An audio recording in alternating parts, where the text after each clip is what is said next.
As we head into the end of this second week of November, there are three particular charts that stick out amongst all of the rest in this massive crypto landscape. With that said, welcome back to EllioTrades channel. I'm your host Krown again today with some good old TA. Today we're going to be going over some setups. First and foremost, I do want to let you know I have my own channel. There is a link in the description below. It is a little bit more out of left field, we'll say, but of course you're more than welcome to hang out there. We do daily analysis in Bitcoin and several alts as well. Of which you are more than welcome to check out at any moment in time. With that in mind, today we're going to be going over altcoin setups. So first and foremost, I want to be very, very direct about this. Whenever we're talking about setups, there are three major things. There's entry, exit, and management. Now, the biggest ones that I really want to harp on right here is not just, these exorbitant targets that obviously we can come up with. More importantly, I want to also be talking about invalidation, which doesn't get spoken about enough.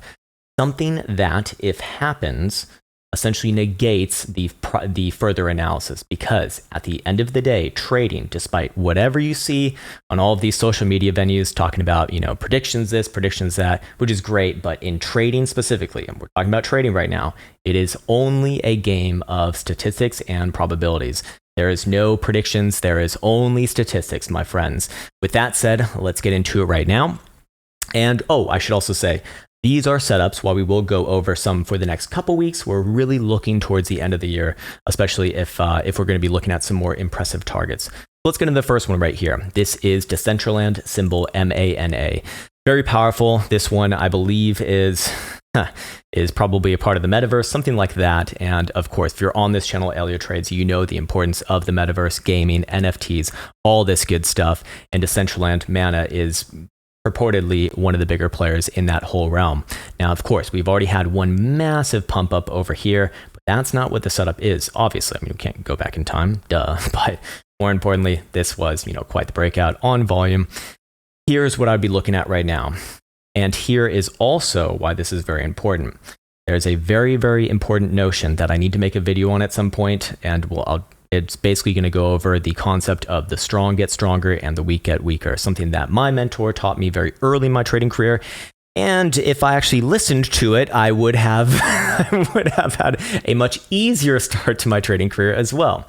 Anyways, what are we seeing over the long period of time? This chart stands out because it is mostly just sideways and up, which is really, really good. In fact, if we go to Bittrex, it'll be even more impressive here. Hey, we have more history there. I guess it's maybe Poloniex will go to it.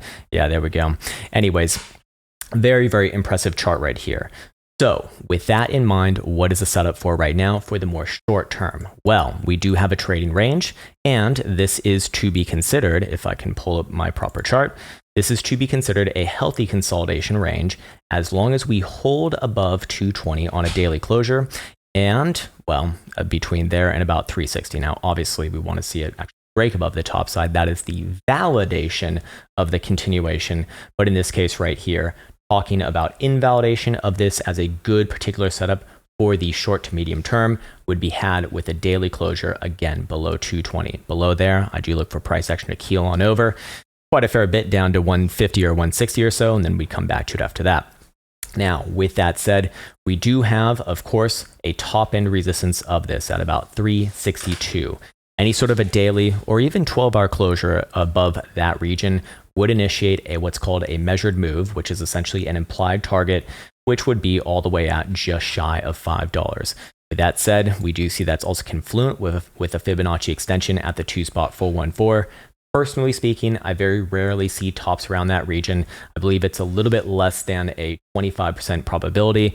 It's a lot more likely that you see them either at the 618 or we see an extension all the way up to these more impressive targets, which brings into the long term. But before we get into the long term, I should also denote that even for right now, momentum oscillators like our daily stochastic are already turning up today, actually, with the closure above 314. So this one is looking like it might even be hinting at a continuation move from here, although I would still give it some time. And I really want to see the validation condition of this before looking for it to really take that next leg up.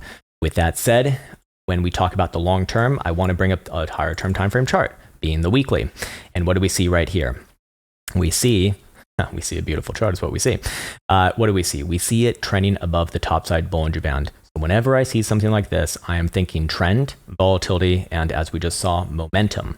So if it's trending above the top side Bollinger Band, that implies that the Bollinger Bands are opening up. Volatility is expanding. If volatility is expanding, we expect that price action is getting more violent, which is what we expect during breakouts or breakdowns. In this case, well, I'm looking for trend continuation. And as long as this one is closing above the top side Bollinger Bands, I do look at this as trend in motion specifically on the weekly, and I would be looking at a further target for the long term. Now we're talking maybe around end of year at earliest, in my opinion, somewhere around perhaps 6.5 to maybe even as much as $8. And that is that for right there. So there we go. Setup number one, nice and simple. Let me go back to my notes and we'll pull up the next one, of which another beautiful one over here, one that's been consistently very, very good, and that is crypto.com, formerly Monaco, I think was their name. I remember looking at them like way back when or hearing about them way back in 2017 or 2018.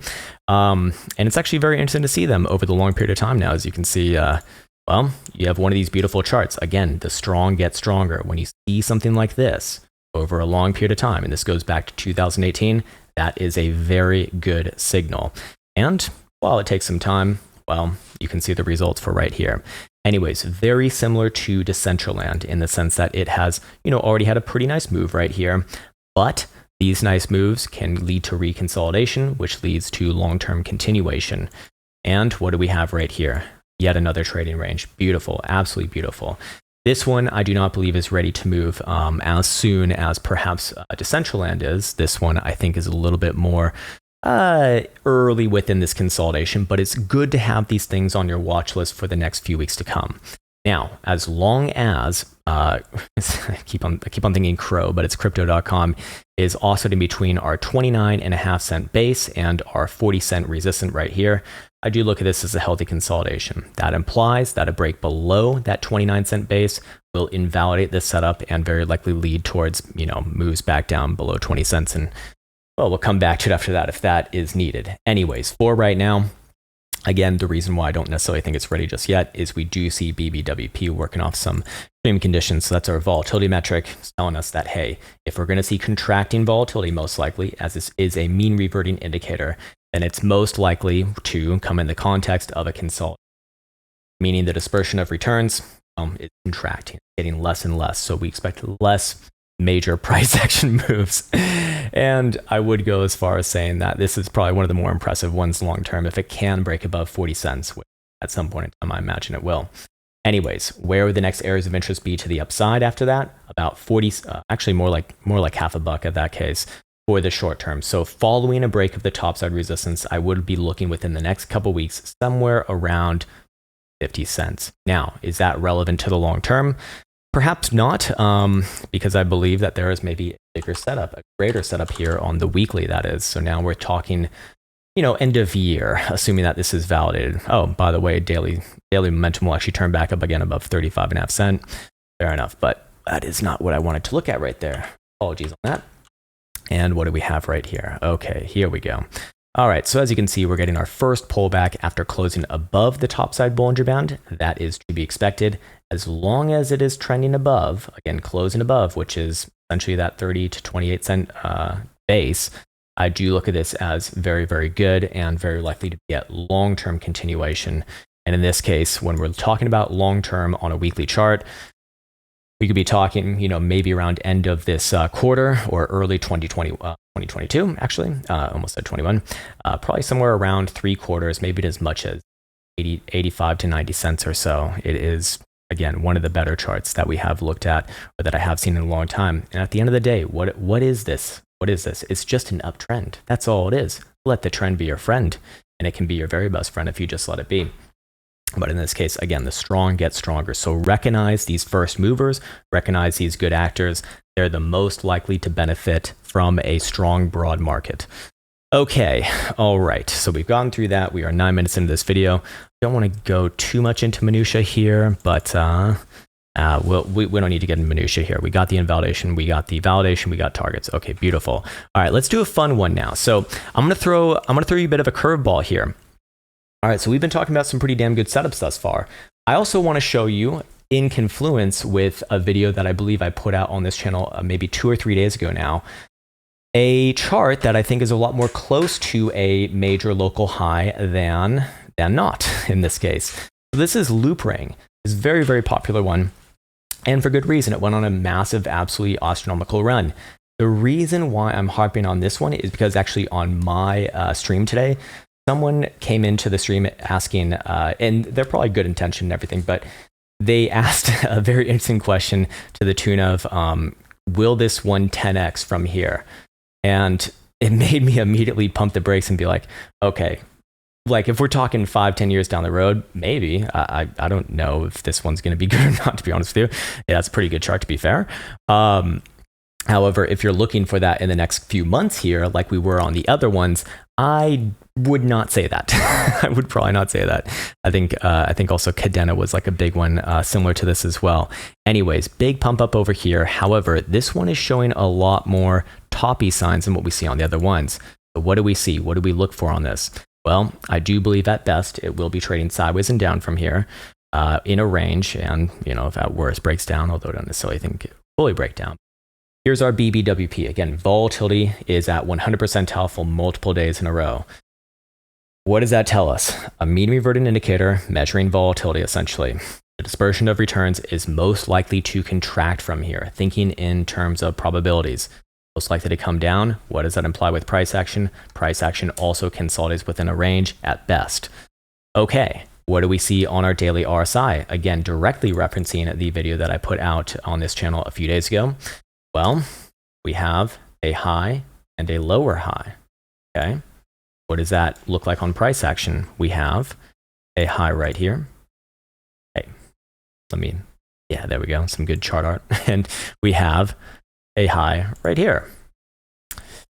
So we have some bearish divergence forming. Now, is this a death sentence for this asset? No, of course not. It's not going to, go down to zero or anything just based off of that. But I do not believe that it's ready to make new all-time highs and hold them.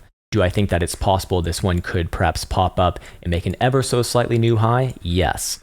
Where would that likely be around? Anywhere between the 2 spot 414 and the 2 spot 618. This is where you have high probabilities, but the very minimum putting in a major high.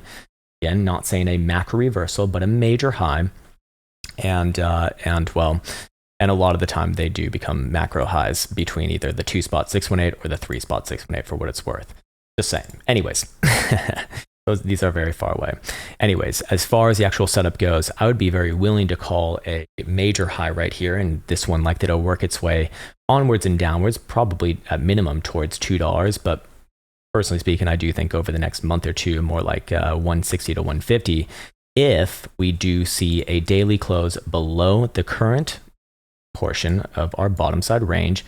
Why is this? As that would confirm a local high on the daily, thus confirming bearish divergence over here. I imagine the weekly is also probably getting some crazy territory as well. Yeah. Oh yeah. Weekly volatility is the highest it's ever been, ever actually, on that indicator. So good shot that it very likely does put in a major high right there. And I imagine that if we go look at our momentum oscillators, jokes over here, we're probably going to see them in a precarious place. Oh yeah, they're going to be freshly turning down today on today's closure at 8 p.m. Eastern time with any sort of a closure below 3 and 20. Imagine that is at best going to imply some sideways and down. These things take time. However, like I said, there might be just one more try to the upside. That's completely fine.